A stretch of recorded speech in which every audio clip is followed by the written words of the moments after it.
Very good morning, students. Today we will start our class on the advantages and disadvantages of hydroelectric power plant and the classification of hydraulic machine. Okay, so it's around 1 hour 10 minutes class. So please concentrate on class because इस class के जैसे पिछला class में हम लोग का total जो topic हम स्टडी करवाए थे उसमें सेमेस्टर में एग्जामिनेशन मार्क्स आता है 2 मार्क्स का या 3 मार्क्स का क्वेश्चन आता है, कभी कभी वो 4 मार्क्स का भी क्वेश्चन आ सकता है। सो प्रिपेयर हो जाओ। अभी जो टॉपिक पढ़ाने जा रहे हैं इसमें जो क्लासिफिकेशन ऑफ हाइड्रोलिक मशीन जो पढ़ाएंगे उसमें से कम 3 मार्क्स का क्वेश्चन आता है और जो advantages of disadvantages of hydroelectric power plant पढ़ाएंगे उसमें से मोटा-मोटी 2 मार्क्स का क्वेश्चन आएगा। ठीक है,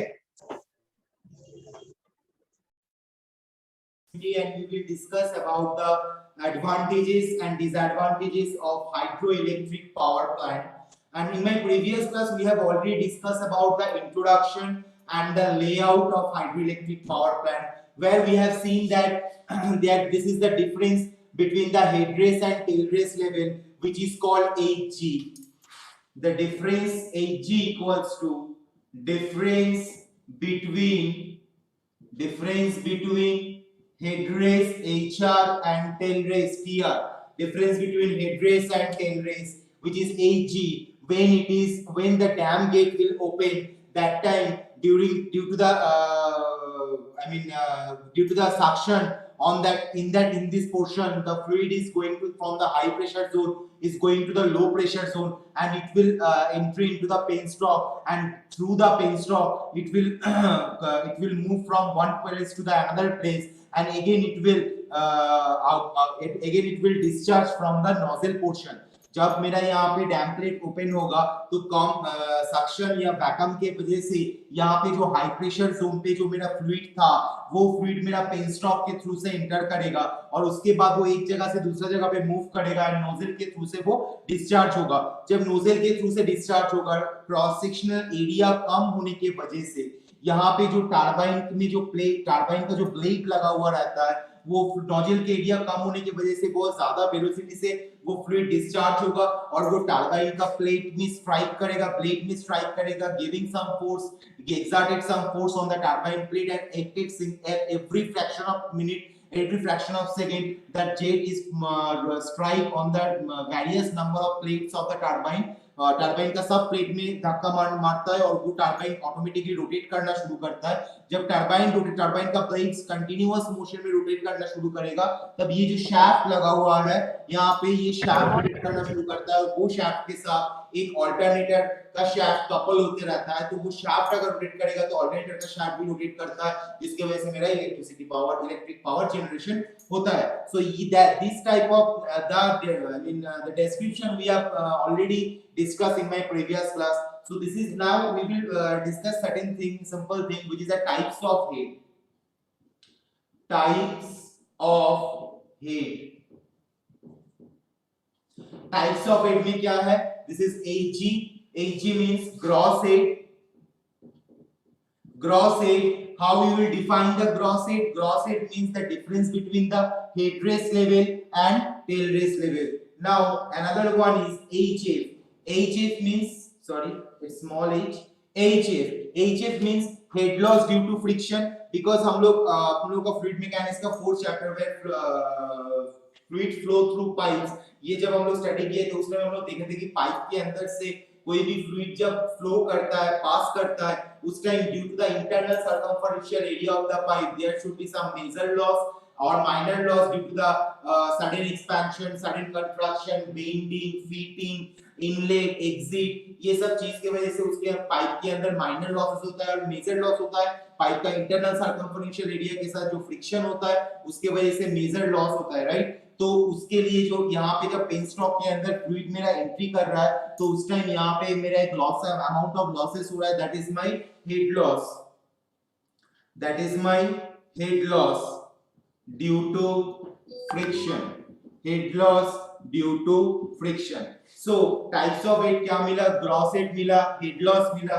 another is head is HF, which is called net head, which is the difference between the tail race to the HF, right. तो मेरा whole distance, whole height मेरा कितना है 8g।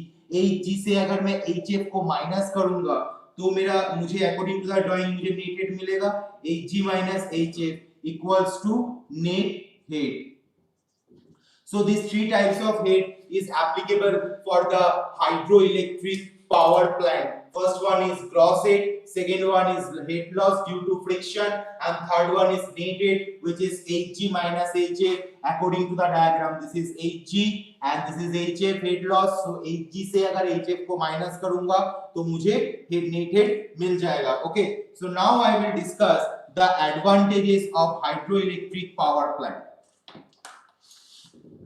Some advantages of hydroelectric power plant.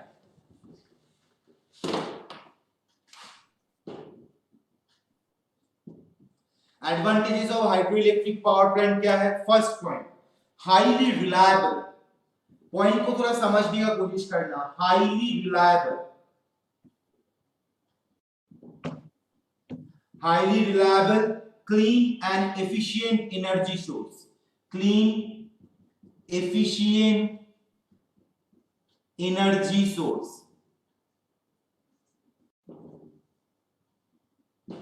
Highly reliable. Why it is highly reliable? Because we are using the main ingredients for the generation of the electric.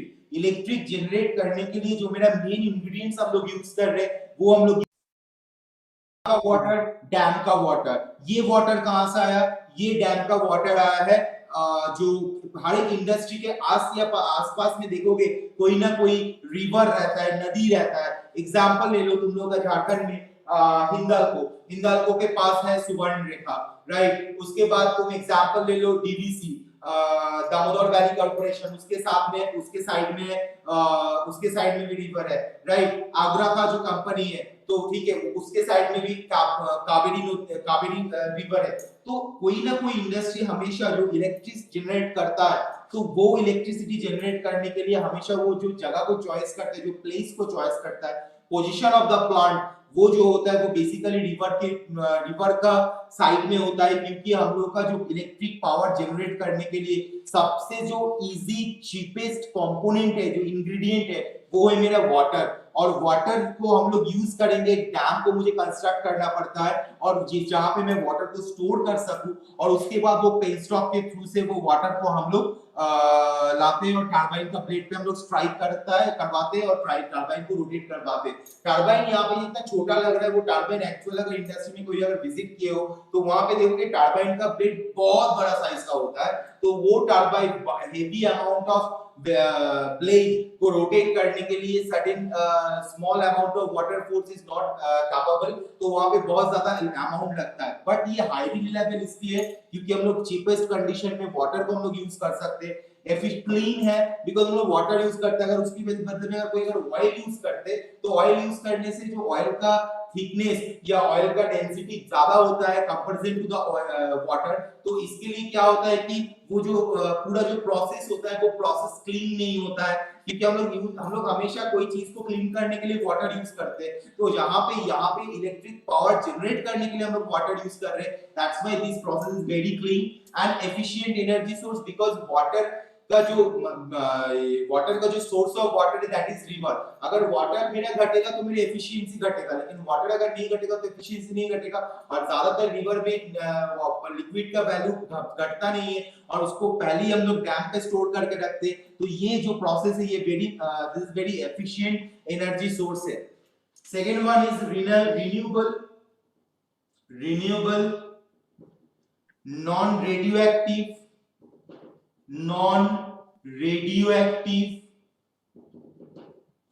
and non-pollutive. So renewable, non-radioactive and non-pollutive. मतलब renewable मतलब obviously it's a renewable source. Water is a renewable source. इसको हम लोग सबसे बड़ा बात है जो वाटर हम लोग यहाँ पे टेल रेस में स्टोर होता है, यही वाटर को फिर से हम लोग यूज कर सकते हैं. ये एक सबसे बड़ा फायदा है. दूसरा बात है ये रिन्यूएबल सोर्स है. Sunlight is a renewable source. water is a renewable source, coal is a renewable source, non radio active uranium हम लोग यूज नहीं करते, तो यहाँ पे कोई रेडियो एक्टिव रिएक्शन का कोई जगह नहीं है, तो ये non radio active electric power generation है। और नॉन पॉल्यूटिव, यहाँ पे हम लोगों को पॉल्यूशन नहीं होता इस तरह की, एज इट इज ये क्लीन है, तो यहाँ पे हम लोगों को कोई पॉल्यूशन नहीं होता है, और हम लोग इजीली यहाँ पे हाइड्रो इलेक्ट्रिक पावर प्लांट से हम लोग इलेक्ट्रिक पावर जनरेट कर सकते हैं। Third one is low cost of power generation, low cost of power generation, low cost of power generation मतलब इनिशियल कॉस्ट में बी हाई, क्योंकि हम लोग को एक टरबाइन फिक्स करना पड़ता है, बॉयलर को फिक्स करना पड़ता है, टरबाइन फिक्स करते हैं, बॉयलर को फिक्स करते हैं, ड्राफ्ट को फिक्स करते हैं, उसके बाद कंडेंसर रहता है, कंप्रेसर रहता है, डीमिनरलाइज्ड प्लांट रहता है वाटर को प्यूरिफाई करने के लिए। ये सब चीज को इनिशियली अगर देखा जाएगा तो initial cost is very high, but the maintenance cost जो मतलब एक साल लगातार जो मेंटेनेंस कॉस्ट होता है इस पावर इलेक्ट्रिक पावर प्लांट का, ठीक है, वो जो कॉस्ट है वो कॉस्ट मेरा मिनिमम है, लो है। Low operation and maintenance charge, low operation and maintenance charge, low operation and maintenance charge मतलब ऑब्वियसली कि लो ऑपरेशन, कम ऑपरेशन है। अगर यहाँ पे इस हाइड्रोलिक पावर प्लांट को अगर हम लोग ध्यान देंगे तो यहाँ पे डैम से पेनस्टॉक यूज कर रहे हैं, पेनस्टॉक के थ्रू से फ्लूइड को लेके आ रहे हैं, नोजल यूज कर रहे हैं, नोजल से फ्लूइड को टरबाइन का ब्लेड पे स्ट्राइक कर रहे हैं, करवा रहे हैं, टरबाइन का ब्लेड रोटेट कर रहा है तो शाफ्ट रोटेट कर रहा है। This is a very low operation and maintenance charge, operation charge is very less and maintenance charge is also very less for the hydroelectric power plant. Next fifth point, staff requirement is less. I think तुम लोगों को ये समझ में आ ही जा रहा होगा, staff requirement is less. Sixth point, transportation is less. Transportation is less.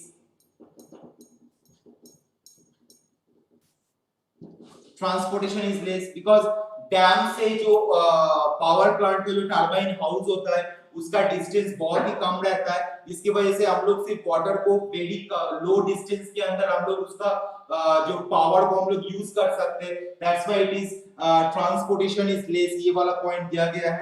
Next, plant has longer life, plant has longer life, plant has longer life means obviously दो अगर कोई पावर प्लांट की तरफ ध्यान दोगे तो जो अगर उस पावर प्लांट का जो मेन इंग्रेडिएंट्स है जिसके वजह से मेरा मेन इलेक्ट्रिसिटी जनरेट हो रहा है तो वो उसका जो मेन इंग्रेडिएंट्स वो है water.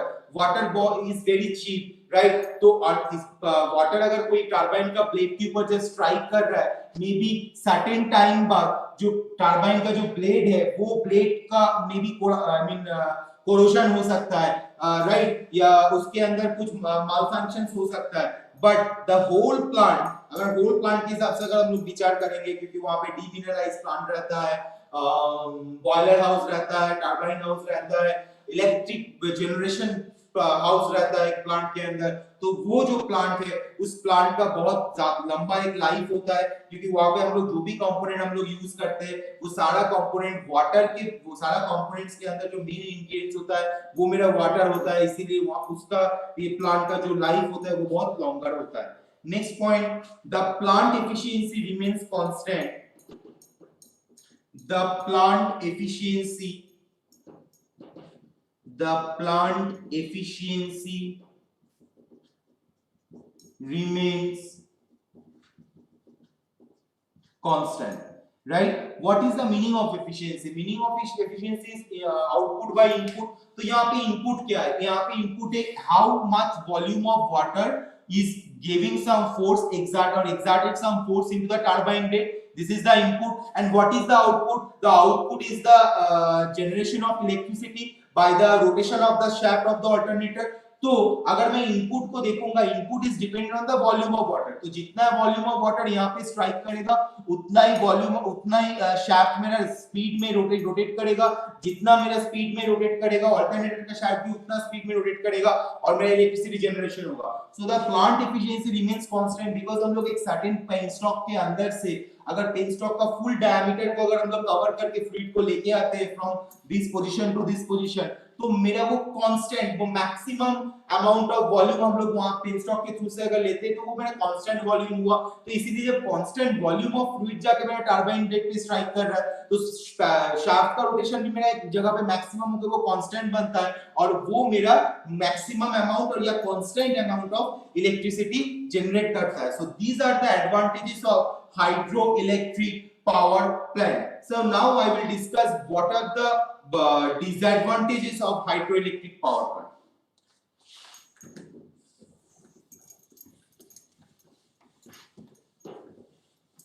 What are the disadvantages of hydroelectric power plant? Okay, so we will discuss about the disadvantages of the hydroelectric power plant. First point, disadvantage, right? Disadvantage क्या है? Erection of dam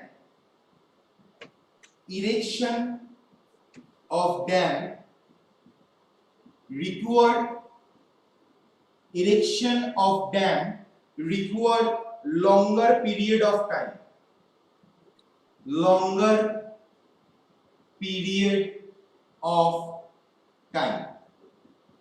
Erection of dam require longer period of time. So erection of the dam मतलब क्या है कि dam तो basically close रहता है ना इस तरीके से, राइट? डैम में आपकी इस तरीके से क्लोज रहता है, ये मेरा बेस रहता है, यहाँ पे गेट रहता है, ठीक है? ये गेट मेरा ब्लॉक रहता है डैम के अंदर। तो जब मैं गियर के द्वारा ये गेट को मैं ओपन करता हूँ, अपवर्ड डायरेक्शन में मैं जब गेट को ओपन करता हूँ तब यहाँ पे गैप क्रिएट होता है, राइट? लाइक दिस, यहाँ पे गैप क्रिएट होता है। तो ये गैप क्रिएट करने से वो गैप के अंदर से मेरा फ्लूइड इस साइड में जितना मेरा फ्लूइड मेरा स्टोर हुआ रहता था वो फ्लूइड मेरा पेनस्टॉक के थ्रू से पास करता है। तो erection of dam require longer period of time, मतलब यहाँ पे पेनस्टॉक से मैंने क्या बोला था कि एक सर्टेन अमाउंट ऑफ फ्लूइड मेरा सर्टेन वॉल्यूम ऑफ फ्लूइड, मेरा maximum volume of fluid constant way में मेरा यहाँ पे टरबाइन का ब्लेड में स्ट्राइक करेगा। तो उस कंटीन्यूअस, अगर मैं उस स्ट्राइक को मुझे अगर कंटीन्यूअस रखना है तो मुझे यहाँ पे फ्लूइड का मोशन भी मुझे कंटीन्यूअस रखना है। तो यहाँ पे ये डैम का गेट को मुझे कंटीन्यूअस मोशन में ओपन करके रखना है। तो इसीलिए बोला जा रहा है कि इरेक्शन ऑफ डैम मतलब गेट जो ओपन हो रहा है required longer period of time, ज्यादा देर तक उसको ओपन करके रखना पड़ता है। These are the disadvantages of the hydroelectric power plant. Second point, it has higher initial cost. मैंने पहले ही बोला था एडवांटेजेस के टाइम, एडवांटेज डिस्कस करने के टाइम पे कि ये जो प्लांट है इस प्लांट का जो इनिशियल कॉस्ट है, जो इनिशियल फाउंडेशन, मान लो पूरा प्लांट को तैयार करने में, प्लांट का टरबाइन हाउस को प्रिपेयर करने में, बॉयलर हाउस को प्रिपेयर करने में, डीमिनरलाइज प्लांट को प्रिपेयर करने में, वो पेंट स्टॉक के साथ डैम का कनेक्शन को प्रिपेयर करने में जो इनिशियल कॉस्ट लगता है, जो इनिशियल जो खर्चा मेरा जो होता है वो मेरा सबसे ज्यादा होता है। It has a large initial cost, right? But इसका जो मेंटेनेंस कॉस्ट होता है वो मेरा लोअर होता है। That is the advantage point, that maintenance cost is very lower, but it's a disadvantage point कि it has higher initial cost, right? Next point is the building of large dam, the building of large dam, the building of large dam can cause serious geological damage, serious geological damage, geological damage। ये बहुत ही important point है कि मान लो मेरा river flow कर रहा है, right? मेरा रिवर फ्लो कर रहा है, यहाँ पे मेरा एक प्लांट है, यहाँ पे मेरा एक प्लांट है। तो ऑब्वियसली ये जो मेरा रिवर जो मेरा कंटिन्यूअस फ्लो में, नेचुरल वे में फ्लो कर रहा था, तो वहां पे मुझे एक डैम को प्रिपेयर करना पड़ेगा।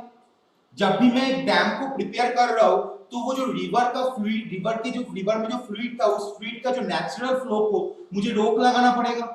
अगर नेचुरल फ्लो को मैं रोक लगाऊंगा और मुझे अगर डैम को प्रिपेयर करना पड़ेगा तो डैम का जो बेस होगा वो बहुत नीचे तक जाना पड़ेगा, मिट्टी का बहुत नीचे उसका फाउंडेशन बेस बनाना पड़ेगा, क्योंकि इतना हैवी स्ट्रॉन्ग डैम है, राइट। उस डैम का एक साइड में पूरा फ्लूइड स्टोर रहेगा और दूसरा साइड में जब गेट ओपन होगा तभी, दूसरा साइड मेरा खाली रहेगा, जब गेट ओपन होगा तभी मेरा फ्लूइड इस गैप से मेरा पास करेगा। तो इतना फ्लूइड स्टोर करने के लिए वो जो डैम का जो स्ट्रेंथ होना चाहिए वो भी हेवी कंक्रीट स्ट्रेंथ होना चाहिए, नहीं तो मेरा वो डैम टूट सकता है। तो इसीलिए जब मुझे मिट्टी कोड़ के वो बहुत ही डेप्थ में, मिट्टी का बहुत ही डेप्थ में, आर्ट का बहुत ही डेप्थ में मुझे फाउंडेशन बनाना पड़ेगा, तो उस टाइम मेरा वो जियोलॉजिकल डैमेज क्रिएट कर सकते हैं। और इस डैम क्रिएट करने की वजह से जो फ्लूइड का जो नेचुरल फ्लो है वो मेरा नेचुरल फ्लो ब्लॉक हो जाता है। इसलिए बोला जा रहा है कि the building of large dam can cause serious geological damage, right. Point number 4, the flooding of large areas, the flooding of large areas, the flooding of large areas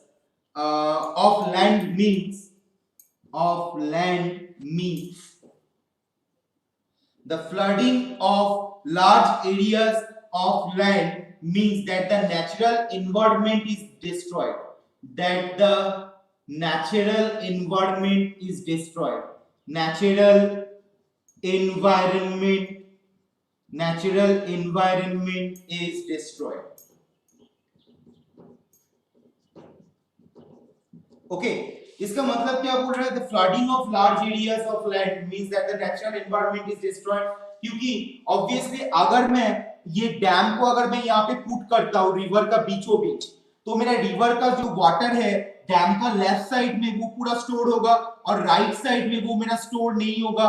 तो जिसके वजह से जब भी यहाँ पे फुल्ली स्टोर हुआ है तो जब ये जो मेरा डैम का गेट ओपन होगा, ये according to the requirement of the plant का अगर रिक्वायरमेंट रहेगा तभी यहाँ से फ्लूइड पास करेगा, प्लांट का अगर रिक्वायरमेंट नहीं रहेगा तो फ्लूइड यहाँ पे स्टोर होता जाएगा। तो इन सर्टेन केस क्या होता है, कभी कभी ये यहाँ पे जो स्टोर्ड वाटर है उसका जो टॉप लेवल वो ज्यादा हो जाता है। तो मान लो कंटेनर में अगर फ्लूइड कंटेनर का टॉप लेवल तक कंप्लीट कर देता है, ये कंटेनर में अगर फ्लूइड टॉप लेवल तक कंप्लीट कर रहा है और उसके ऊपर भी लेवल फ्लूइड का लेवल अगर बढ़ेगा तो वो फ्लूइड क्या होगा, ऑब्वियसली इस साइड से गिर जाएगा, इधर से गिर जाएगा। तो यहाँ पे भी वही होता है कि स्टोर जब हो गया है और मान लो कि कोई बारिश होने की वजह से या कुछ भी चीज को बारिश मतलब नेचुरल कोई कंडीशंस की वजह से अगर डैम का लेफ्ट साइड में जहां पे मेरा फ्लूइड मेरा स्टोर हुआ है यहाँ पे अगर ओवरफ्लो हो जाता है तो वो ओवरफ्लो के साइड में जो भी एरियाज है वो एरियाज में फ्लड पैदा कर सकता है, फ्लड जनरेट कर सकता है। और दूसरा साइड में राइट साइड में जहां पे बेसिकली फ्लूइड को जरूरत था, जहां पे बेसिकली रिवर का पानी का जरूरत था, वहां पे वो सूख जाता है। तो यहाँ पे बेसिकली लैंड एरिया सूख जाता है और यहाँ पे लैंड एरिया फ्लडेड हो जाता है। तो ये जो चीज होता है ये डैम कंस्ट्रक्शन की वजह से होता है।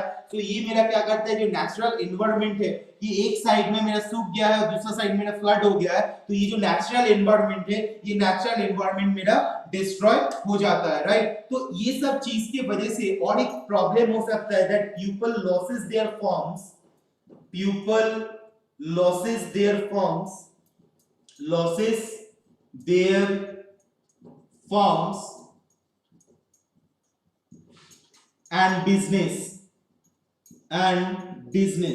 right? People loses their forms and business. मैंने क्या बोला था फोर्थ पॉइंट के लिए कि डैम का लेफ्ट साइड में मान लो वॉल्यूम ऑफ वाटर बहुत ज्यादा हो गया तो वो क्या होगा, वो फ्लडेड हो जाएगा, वो फ्लडेड हो जाएगा क्योंकि ओवरफ्लो होगा, तो ओवरफ्लो होगा तो दो रिवर का दोनों साइड में फ्लडेड हो जाएगा। और डैम का राइट साइड में जो रिवर का दोनों साइड में जो मान लो यहाँ पे दोनों गांव है तो यहाँ पे जितना सारा जो जमीन है जहाँ पे मेरा खेतीबाड़ी होता था, जो मेरा रिवर का नॉर्मल फ्लो से मेरा ये खेतीबाड़ी होता था वो मेरा सूख जाएगा, जिसकी वजह से यहाँ का जो फार्मर्स लोग है वो फार्मर्स लोग क्या करेगा, वो खेतीबाड़ी नहीं कर पाएगा, उन लोगों का फॉर्म जो खेत है वो खेत में वो फार्मिंग नहीं होगा। तो ये जो आदमी बिजनेस करता था जिस बंदे के साथ, उस बंदे का जो फसल उगता था वो फसल को लेकर जो बेचता था वो बेचा, buy and sell and buy वो चीज नहीं होगा, जिसके वजह से बहुत सारा people loses their firms, flood होने से फर्म्स लॉस हो सकता है, एंड बिजनेस जो यहाँ पे बाय एंड सेल का जो बिजनेस चलता था वो बिजनेस में problem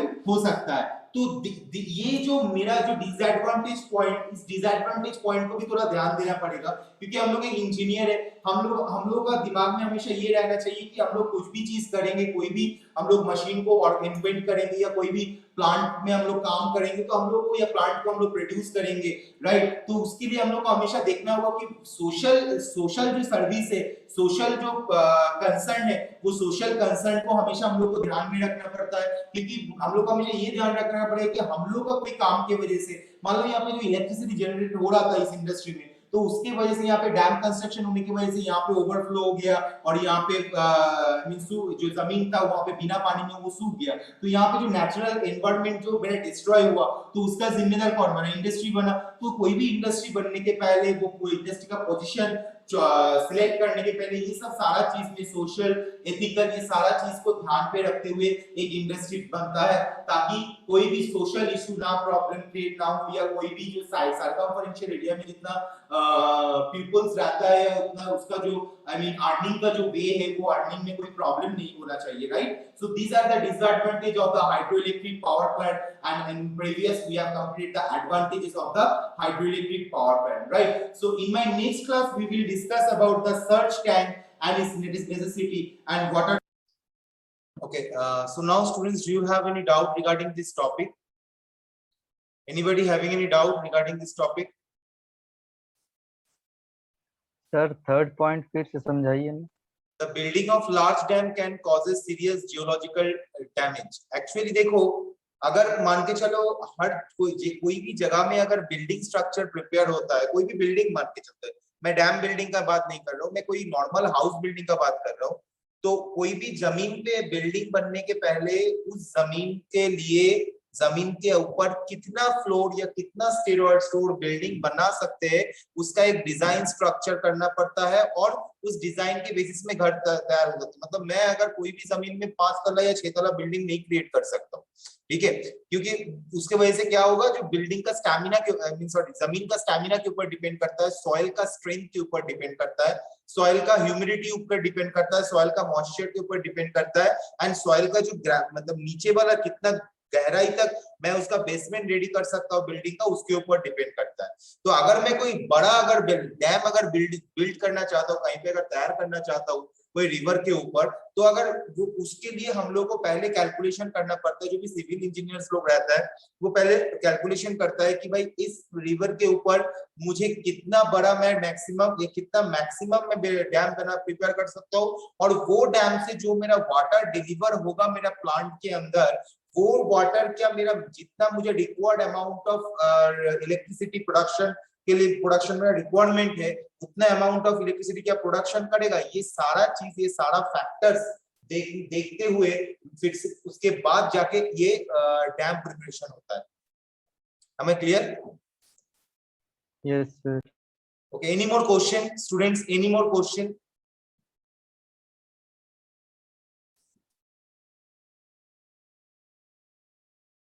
And we will discuss about the classifications of hydraulic turbines according to the various structures, various shapes, respective of heads and discharge, all about that, right?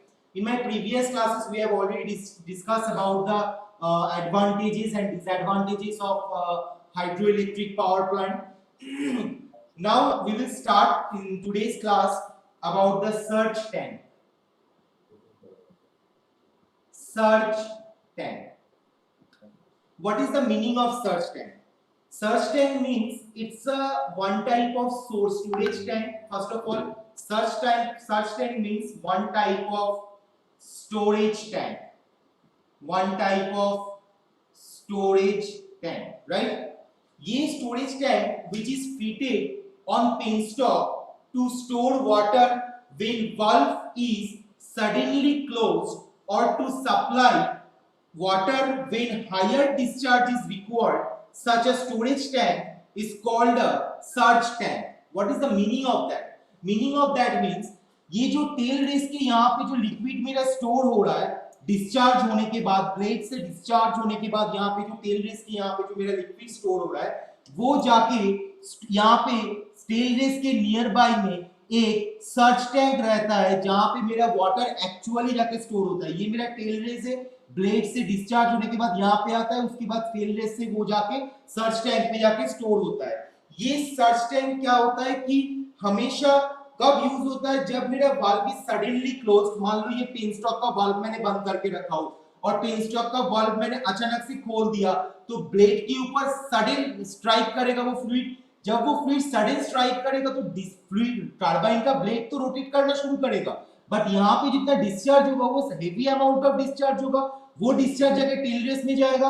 Eight a certain time tail race का level overflow हो सकता है, इसीलिए वो sorry वो tell race से ये liquid जो डिस्चार्ज लिक्विड है वो सर्च टैंक पे आके स्टोर होता है। This is the actual function of the surge tank, to store the discharge water when it is to store the higher discharge water या high discharge water, right? So what are the function?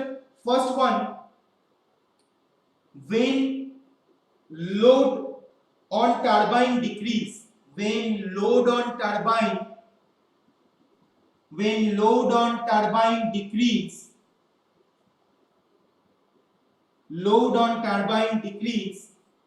the excess quality of water, the excess quality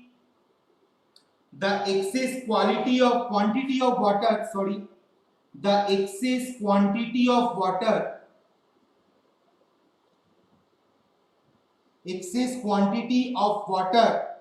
is accumulated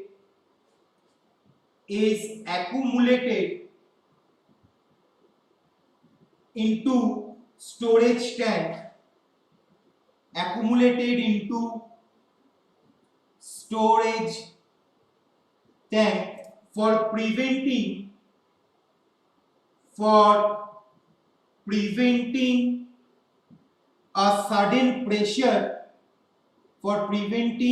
a sudden pressure, pressure rise which eliminates the water hammer, which eliminates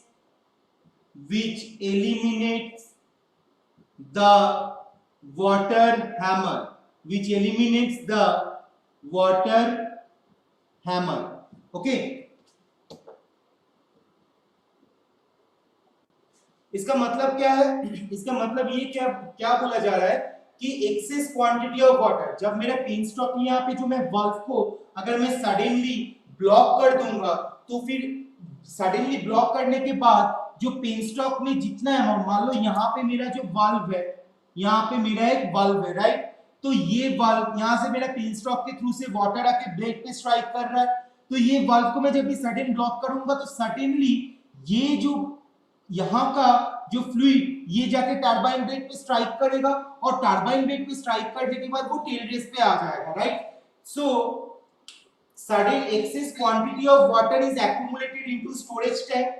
यहाँ पे pen stock के ऊपर certain amount of, अगर मैं sudden block कर दूंगा तो क्या होगा, जो जितना वेलोसिटी से मेरा फ्लूइड आ रहा था पेन स्टॉक के थ्रू से, वो वाल्व ब्लॉक होने की वजह से वो जो वेलोसिटी काइनेटिक एनर्जी वो किस में कन्वर्ट होगा, वो प्रेशर एनर्जी में कन्वर्ट होगा, जो मेरा पेन स्टॉक के ऊपर क्या करेगा, मेरा पेन स्टॉक के ऊपर प्रेशर बढ़ा देगा। तो मैं टरबाइन का लोड को मुझे अगर घटाने के लिए मुझे वाल्व को बंद करना तो पड़ेगा, क्योंकि ऑल टाइम टरबाइन तो रोटेट नहीं कर सकता है, ऑल टाइम टरबाइन के ऊपर मैं एक्सेस लोड नहीं दे सकता हूं। अगर एक्सेस लोड दूंगा तो मे बी शाफ्ट मेरा बेंड हो सकता है, शाफ्ट अगर कंटीन्यूअस रोटेशन करेगा तो टॉर्शन इफेक्ट आ सकता है उसमें। तो ये सब चीज को प्रिवेंट करने के लिए हमको ये पेन स्टॉक में जो वाल्व दिया हुआ रहता है वो वाल्व को बंद करना पड़ता है। जब ये पेन स्टॉक के दिया हुआ वाल्व अगर बंद करते तो पेन स्टॉक का ये वाल्व का आगे में जो फ्लूइड में जो वेलोसिटी एनर्जी काइनेटिक एनर्जी लेके आ रहा था, उस वो काइनेटिक फ्लूइड का जो काइनेटिक एनर्जी वो यहाँ पे ब्लॉक होता है, तो वो काइनेटिक एनर्जी किस में कन्वर्ट होता है, प्रेशर एनर्जी में कन्वर्ट होता है। जब वो प्रेशर एनर्जी में कन्वर्ट होता है तब वो पेन स्टॉक के ऊपर पावर बढ़ाता है, प्रेशर बढ़ाता है, तो ये क्या क्रिएट करता है, एक वाटर हैमर क्रिएट करता है। ये वाटर हैमर क्रिएट करने की वजह से पेन स्टॉक के ऊपर पाइप का इंटरनल मटेरियल के ऊपर बहुत ज्यादा प्रेशर रहता है, जिसकी वजह से पाइप का इंटरनल मटेरियल क्रैक हो सकता है, पाइप टूट सकता है, या पाइप ब्रोक हो सकता है, टूट जा सकता है, राइट? तो इसीलिए पेनस्टॉक से एक छोटा सा पाइपलाइन निकालते हैं जो डायरेक्टली मेरा सर्च टैंक पे चल जाता है, क्योंकि अगर ये बल्ब मैं अगर बंद करूंगा तो यहाँ पे और एक पाइपलाइन के द्वारा ये बल्ब को मैं ओपन करूंगा तो जो मेरा प्रेशर एनर्जी यहाँ पे जनरेट होता था वाटर हैमर बनने के लिए, वो प्रेशर एनर्जी यहाँ से बाईपास होके वो डायरेक्ट वो वाटर प्रेशर एनर्जी वाला वाटर वो सडनली जाके सर्च टैंक में जाके स्टोर हो जाता है. So that's why when load on turbine decreases, the excess quantity of water is accumulated into stored tank. The excess quantity of water जो मेरा excess quantity रह गया है बल्ब बंद करने के बाद वो क्या करेगा, accumulated होगा कहाँ पे, stored tank सर्च टैंक या स्टोरेज टैंक में जाके accumulate होगा due to the bypass pipe and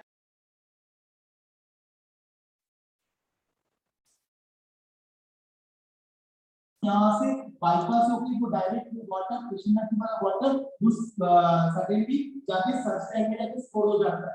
So that's why when load on turbine decreases, the excess quantity of water is accumulated into stored tank.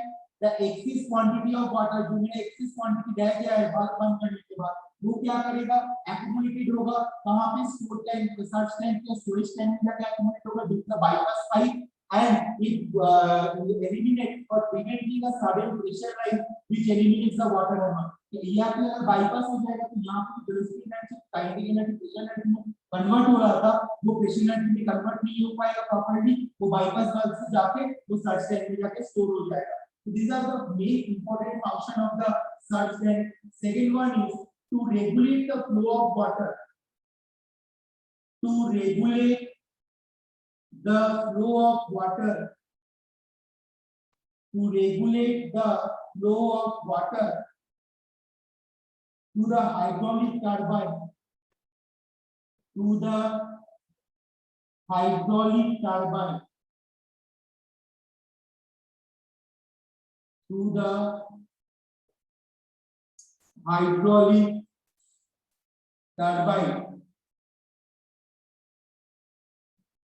by providing retarding head of water.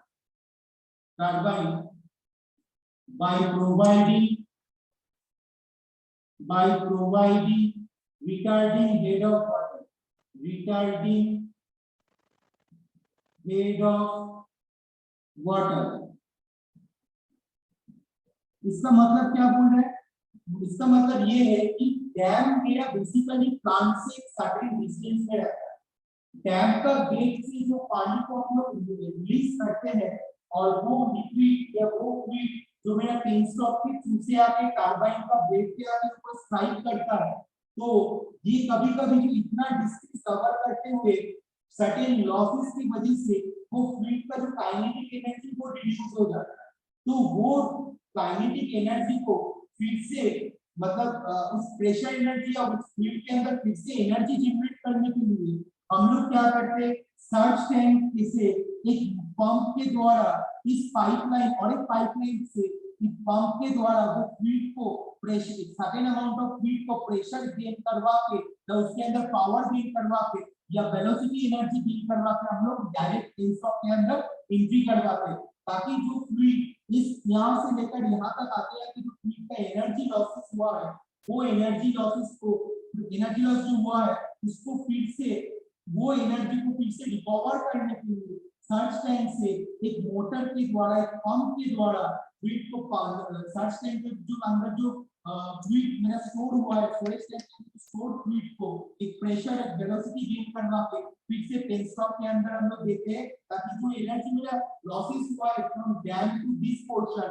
वो energy फिर से recover हो और same energy जिस energy से ये starting हुआ था वही एनर्जी से ये जाके टरबाइन का ब्लेड पे स्ट्राइक करे और जो रिक्वायर्ड जो मेरा फोर्स से टरबाइन का ब्लेड या रोटर को रोटेट करवाने के लिए वो मेरा एप्लीकेबल हो, right. So these are the two main functions of the search tank, right? So what are the types of search tank? Types of search tank is first simple search tank, simple search tank. Second one is orifice type search tank, orifice type search tank. Third one is differential search tank, differential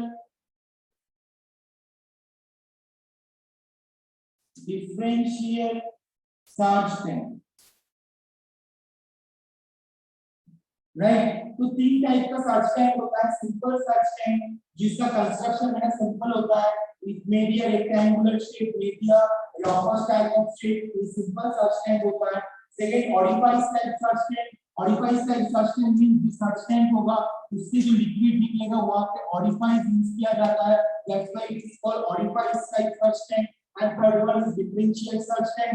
differential search tank means search tank का जो structure होगा उस structure में जो pressure, feed का जो pressure जो कितना आ रहा है, कितना हो रहा है, क्या हो रहा है, वो डिफाइन करने के लिए हम लोग डिफरेंशियल मैनोमीटर को हम यूज करते हैं। तो तीन टाइप का सर्च टैंक होता है, simple search tank, orifice type search tank and differential search tank. तो इसके बारे में हम लोग का सिलेबस भी नहीं है, तो हम लोग इसके बारे में ज्यादा इलैबोरेट नहीं करेंगे। So first of all, what is the meaning of surge tank? Surge tank means this is one type of storage tank which is fitted on the penstock to store water when valve is suddenly closed, or to supply water when higher discharge is required. Such a storage tank is called a surge tank. What are the function? When load on turbine decreases, the excess quantity of water is accumulated into storage tank for preventing a sudden pressure rise which eliminates the water। मतलब पहले part में मैं पढ़ा चुका हूँ, biking को ये काम समझने में कोई दिक्कत नहीं होती है। Second, to regulate the flow of water to the hydraulic turbine by providing retarding head of water। मतलब डैम से जितना डिस्टेंस आते हैं उसका जो लॉसेस होता है, जो एनर्जी लॉस होता है, वो एनर्जी को फिर से रिकवर करने के लिए सर्च टैंक से फ्लूइड, स्टोरेज फ्लूइड को लेकर उसको पंपिंग एक्शन के द्वारा हम लोग फिर से पेनस्टॉक के अंदर एंट्री कर सकते हैं, ताकि जो एनर्जी मेरा रिकवर लॉसेस हुआ है जो एनर्जी मेरा रिकवर हो जाए और व्हीकल को एक मूवमेंट करने के लिए जितना एनर्जी चाहिए था वो उतना एनर्जी मेरा उसके अंदर गेन हो जाए। इसीलिए हम लोग को ये सर्च टैंक बहुत ही नेसेसरी है for hydro electric power plant, right? So now I will discuss about the classification of hydraulic turbines.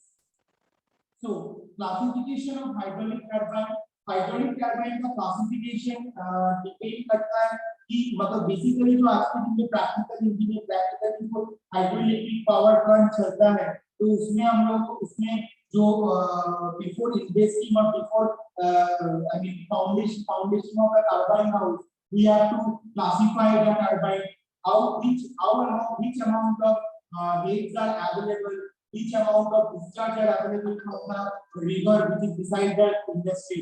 तो बहुत सारा पैरामीटर्स के ऊपर डिपेंड करके ये हाइड्रोलिक टरबाइन्स को हम लोग क्लासिफाई करते हैं। इसमें फर्स्ट है मेरा according to the type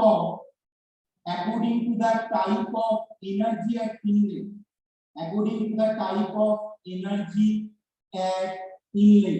what is the meaning of inlet? देखो मैं बेसिक स्ट्रक्चर यहाँ पे बना दे रहा हूँ ताकि समझने में सुविधा हो।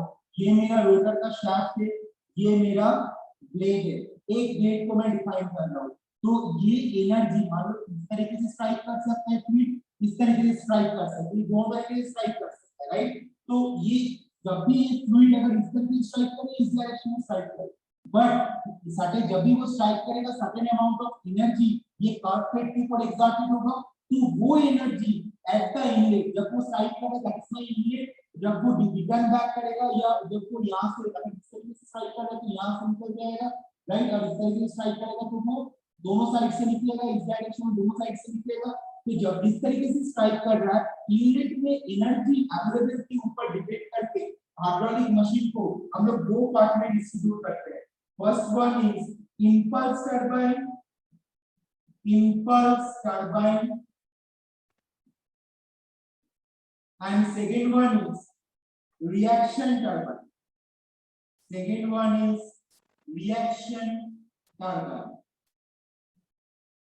impulse मतलब thrust, ये मेरा ब्लेड है यहाँ पे आके फ्लूइड क्या तो स्ट्राइक किया, दिस इज कॉल्ड impulse मतलब thrust, strike movement, impulse movement, that is called strike movement or thrust movement। reaction मतलब after getting strike the reaction of the curved plate, after strike the reaction of the curved plate, that is called reaction turbine। impulse turbine का impulse turbine का जो definition है, that is energy available is only kinetic energy. Inlet में जो energy available रहेगा that is only kinetic energy. Reaction turbine में kinetic energy, inlet में जो देखो according to the type of energy at inlet, inlet में क्या क्या एनर्जी अवेलेबल रहता है, kinetic energy plus pressure energy. तो इम्पल्स टर्बाइन में इनलेट में काइनेटिक एनर्जी अवेलेबल रहता है, रिएक्शन टर्बाइन में इनलेट में kinetic energy and pressure energy available रहता है। So what is the example of impulse turbine? Example of impulse turbine is Pelton turbine, and reaction turbine के example है Francis turbine, right? So impulse turbine में definition किया गया है कि inlet में जो एनर्जी, एक का इनलेट में जो एनर्जी अवेलेबल रहेगा that is kinetic energy, और reaction turbine का जो definition है कि एनर्जी इनलेट में एनर्जी अवेलेबल रहेगा that is kinetic energy and pressure energy. What are the example of impulse turbine? That is Pelton turbine. What are the example of reaction turbine? That is Francis turbine. Okay. So next is ये मेरा A है, classification of hydraulic turbine. हम लोग 4 types of classification करते हैं, right? A, B में क्या है? B में है according to the head at the inlet of the turbine, according to the head at inlet of turbine,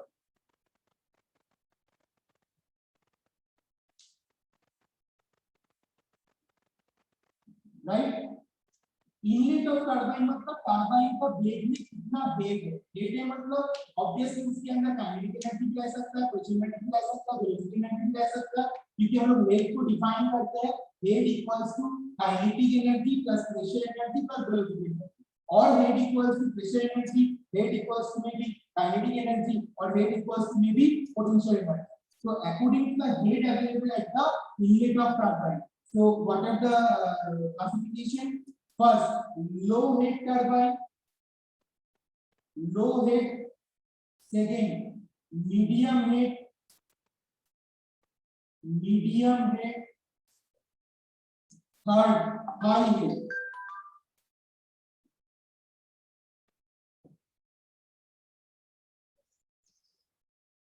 Low head, medium head and high head. Okay, so low head का क्या definition? लो head मतलब head available होगा less than 60 metre. लो head का जो definition है कि turbine का blade का इनलेट में हेड अवेलेबल होगा लेस देन 60 मीटर, और large quantity of water is required to run the turbine, and large quantity water is required, large quantity water is required। तो क्या कंडीशन है? फर्स्ट 60 मीटर से less than होना चाहिए लो head, और लो head का definition क्या है कि वेग का इनलेट में 60 मीटर से नीचे और कम होना चाहिए। Second, large quantity of water is required, ज्यादा quantity of liquid is required to rotate the rotor and rotate the turbine shaft. Okay, medium head का डेफिनेशन क्या है? मीडियम हेड का डेफिनेशन है this head can be varies from 60 to 250 meters, 60 to 250 meters, 60 से लेकर 250 metre के अंदर इसका हेड अवेलेबल होना चाहिए। और it requires also large quantity of water, large quantity of water, large quantity of water। okay, so इस लो हेड के लिए 60 मीटर के नीचे, मीडियम हेड के लिए 60 से 250 मीटर के अंदर, और दोनों के इसमें ज्यादा अमाउंट ऑफ लिक्विड चाहिए टरबाइन ब्लेड को रोटेट करने के लिए। हाई हेड में क्या है? अबव 250। हाई हेड में क्या है? Above 250 metre, right? And in large to small quantity of water required, small quantity of water, small quantity of water required. तो low height के लिए less than 60, medium height के लिए 60 to 50 and high height के लिए greater than 250.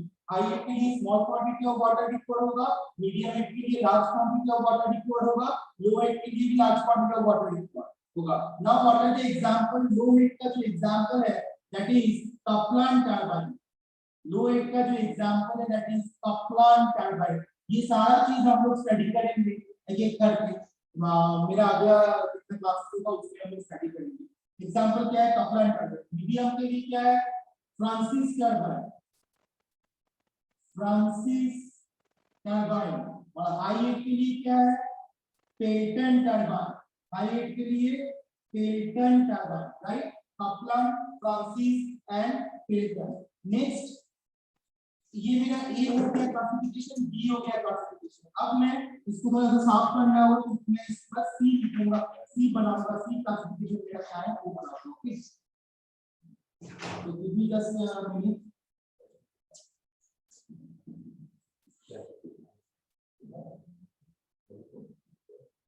So what is my C? C is according to the direction of flow through runner. According to the direction of flow through runner. According to the direction of flow through runner. According to the direction of flow through runner मतलब क्या है? ये जो मेरा shaft है और shaft के साथ जो मेरा ब्रेक लगा हुआ है, तो डायरेक्शन ऑफ फ्लो, फ्लो का direction runner to runner. Runner में फ्लो का डायरेक्शन ऐसा है, रनर में फ्लो का डायरेक्शन ऐसा है, इस डायरेक्शन में. रनर में फ्लो का डायरेक्शन इस डायरेक्शन में, रनर में फ्लो का डायरेक्शन इस डायरेक्शन में. कौन सा डायरेक्शन में वो जानने के लिए हम लोग ये क्लासिफिकेशन करते हैं. First one is tangential flow turbine. Tangential flow. First one is tangential flow. Second one is radial flow. Second one is radial flow. Third one is axial flow. Third one is axial flow. Fourth one is mixed flow turbine. Fourth one is mixed flow. Okay, so what is the meaning of tangential flow? Tangential flow मतलब when water flows at the tangent of the runner wheel. At the tangent of the runner wheel. So ये मेरा shaft है, ये मेरा blade है और ये मेरा मान लो रनर व्हील है. मान के चलो ये रनर व्हील.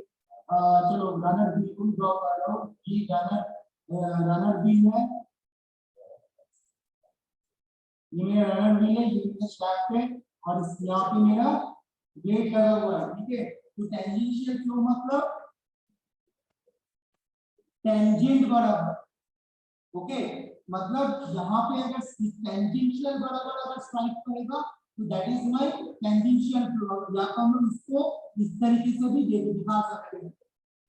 सॉरी, जो मेरा ब्लेड का एक टिप में जाके स्ट्राइक कर रहा है ना, ब्लेड का एक टिप वन एंड में जाके स्ट्राइक कर रहा है, जो मैं इंडेक्स ऑफ ब्लेड का बन रहा था उस टाइम में दिखाया था. That is called my tangential flow turbine. Right? What is the meaning of radial flow? Radial flow मतलब it will strike on the curved plate of the rotor. It will strike on the curved plate of the rotor in the center. मतलब ये अगर plate है तो plate का centre wise बराबर होगा. So that is the radial. ये radial flow इसलिए बोला जाता है कि ये कर्व प्लेट को अगर मैं एक सर्किल इमेजिन करूंगा तो इसका एक रेडियस ये बनेगा, तो ये रेडियस बराबर स्ट्राइक कर रहा है. That's why it is called radial flow. Now what is the meaning of axial flow? Axial flow मतलब when water flow through the runner along the direction parallel to the axis of the rotation of the runner. मतलब ये अगर मेरा shaft है, ये अगर मेरा blade है, तो इसका रोटेशन क्या है? इसका रोटेशन मान लो इस डायरेक्शन में रोटेट कर रहा है, तो ये सॉरी मैं एंटी क्लॉकवाइज दिखा रहा हूं, सॉरी क्लॉकवाइज दिखा रहा हूं. मान लो ये इसका रोटेशन इस डायरेक्शन में, ठीक है, या इसका रोटेशन इस डायरेक्शन में, क्योंकि अगर मैं यहाँ पे स्ट्राइक करूंगा तो ब्लेड इस डायरेक्शन में रोटेट करेगा, तो इस डायरेक्शन में जब रोटेट करेगा तो फ्लूइड का जो स्ट्राइक होगा वो कुछ इस तरीके का होगा। फ्लूइड का जो स्ट्राइक होगा वो कुछ इस तरीके का होगा। क्या बोल रहा है?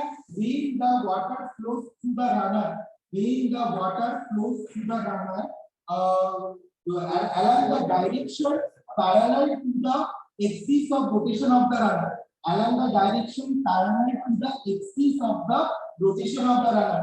तो कौन सा एक्सिस के बीच में वो रोटेट कर रहा है? ऑब्वियसली वो ये वाला एक्सिस के बीच में रोटेट कर रहा है, इस एक्सिस के बीच में वो कंटीन्यूअस मोशन में रोटेट कर रहा है, राइट? तो ये एक्सिस मान लो ये इसका एक्सिस है, इस एक्सिस के बेस में रोटेट कर रहा है, तो फ्लो जो होगा वो मेरा एक्सिस के बेस में, जो रोटेशन का जो एक्सिस होगा रोटेशन का एक्सिस के बेस में वो पैरेलल रहेगा। ये अगर रोटेशन एक्सिस है मतलब इस तरीके का रोटेशन हो रहा है, कंटीन्यूअस इस तरीके का रोटेशन हो रहा है, और इसका ध्यान देना ये अगर मेरा एक्सिस है तो रोटेशन मेरा इस डायरेक्शन में अगर हो रहा है तो फ्लो भी इस डायरेक्शन में मेरा स्ट्राइक करेगा, ये एक्सिस का पैरेलल एक्सिस में स्ट्राइक करेगा। This my axial flow. Mix flow मतलब जहां पे मेरा रेडियल डायरेक्शन में होगा और साथ में मेरा एक्सियल डायरेक्शन में होगा। मिक्स फ्लो मतलब radial plus axial, radial plus axial. Okay, this is my mixed flow turbine। So what are the example can be shown flow turbine? That is called Pelton। Second one radial flow turbine का क्या example? Radial flow turbine का example है inward और outward flow turbine। Inward और outward turbine. Axial flow का example क्या है? Axial flow का एग्जांपल है कपलान टरबाइन और प्रोपेलर टरबाइन। कपलान और प्रोपेलर टरबाइन जो बेसिकली हम लोग सबमरीन में यूज करते हैं, ठीक है?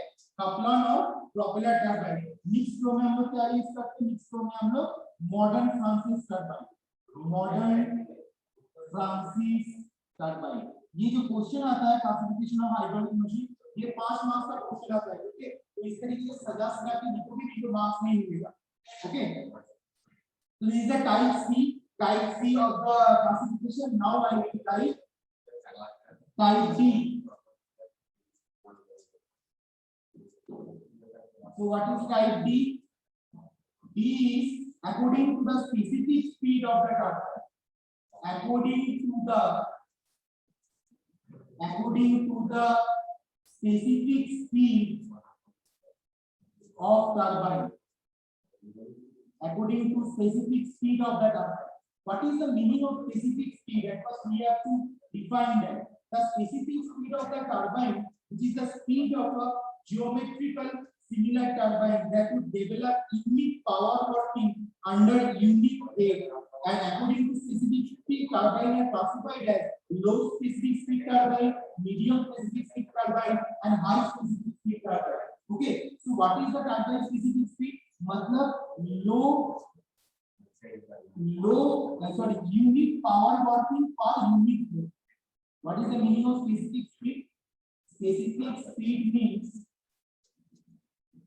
unit power divided by unit rate। What is मान लो unit rate मतलब ये मेरा अगर 5 है, एग्जांपल दे रहा हूँ, अगर मेरा टोटल रेट अगर 5 है और टोटल हेड अगर मतलब यहाँ पे जब स्ट्राइक किया तो फीट के अंदर टोटल हेड मतलब टोटल एनर्जी लिया कितना है? 5 मान लो 5 हेड, राइट? और यूनिट पावर कितना जनरेट हो रहा है? 10 जनरेट हो रहा है, राइट? तो 5 हेड के लिए 10 जनरेट हो रहा है पावर, क्योंकि अगर ये हेड मतलब क्या है? Which is available on the fluid.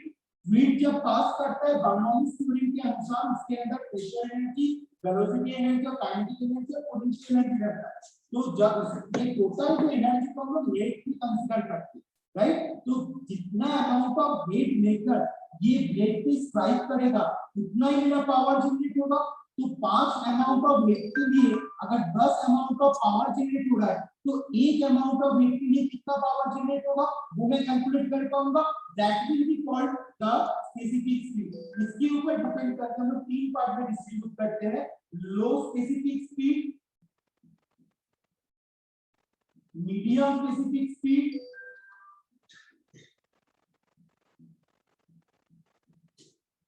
and high specific speed।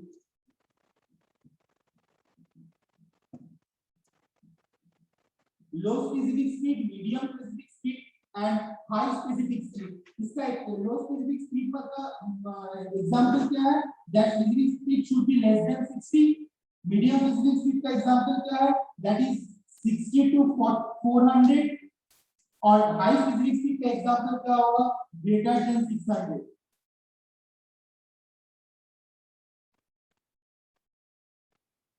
Greater than 600, right? Low specific speed का एग्जांपल क्या है? स्टेल्टन टरबाइन। मीडियम स्पेसिफिक स्पीड का एग्जांपल क्या है? Francis turbine. And high specific speed का एग्जांपल क्या है? Kaplan turbine.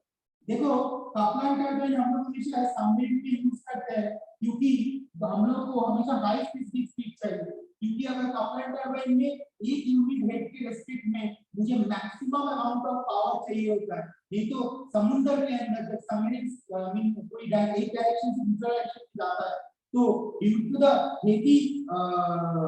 Heavy pressure of the water मुझे वो पावर को डील करना पड़ता है ताकि सबमरीन का जो इंजन होता है वो इंजन वर्क कर पाए, और वो इंजन वर्क करेगा तो सबमरीन मेरा एक जगह से एक जगह में मूव कर पाएगा। वाटर के अंदर उतना प्रेशर में, उतना डेप्थ में वो इतना हैवी सबमरीन को मूव करवाना it's not a easy matter. तो इसके लिए हम लोग को हाई स्पेसिफिक स्पीड टरबाइन को हम लोग यूज करते हैं, which is my Kaplan turbine. So these are the classifications of the hydraulic turbines. We can classify the hydraulic turbines in 4 types. First one is according to the type of energy accumulated, according to the second according to the type of weight at the inlet of the turbine, third one according to the direction of the flow to the runner, and fourth one according to the specific speed of the turbine.